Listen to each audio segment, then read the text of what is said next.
अस्सलामुअलैकुम नाजरीन, आप देख रहे हैं सूबाई रंग न्यूज़ और इंटरटेनमेंट चैनल और मैं हूं मोमना शहबाज। सबसे पहले नजर डालते हैं आज की आम खबरों पर। डिप्टी कमिश्नर रावलपिंडी हसन वकार चीमा की ज़ेरे सदारत मुहर्रम अल हराम के हवाले से इंतजामी इजलास मुनाकिद हुआ। इजलास में additional deputy commissioner general Nausheen Israr, SP traffic Munir Hashmi, assistant commissioner समेत दीगर मुतालिका महकमों के अफसरान ने शिरकत की। मजीद जानते हैं रावलपिंडी से इस रिपोर्ट में। डिप्टी कमिश्नर रावलपिंडी हसन वकार चीमा की ज़ेर सदारत मुहर्रम अल हराम के हवाले से इंतजामी इजलास मुनक्किद हुआ। इजलास में additional deputy commissioner general Nausheen Israr, SP traffic Munir Hashmi, assistant commissioner समेत दीगर मुतलका महकमों के अफसरान ने शिरकत की।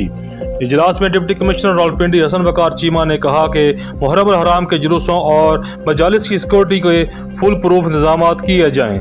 जुलूसों और मजालिस में एंट्री पॉइंट्स पर वॉक थ्रू गेट नस्ब किए जाएँ।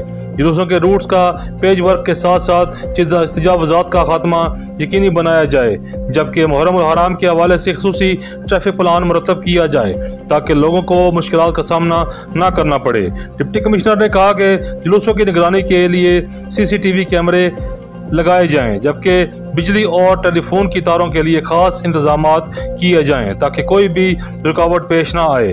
उन्होंने मजीद कहा कि 1122 की एम्बुलेंस मातमी जुलूसों के साथ साथ रहेगी। इजलास में उनका ये भी कहना था कि जुलूसों के रूट्स और मजालिस में लाइसेंस होल्डर्स के अलावा किसी को भी सबील लगाने की इजाज़त नहीं होगी। आखिर में हसन वकार चीमा का कहना था कि जुलूसों और मजालिस के औकात कार पर अमल दरामद हर सूरत यकीनी बनाया जाए।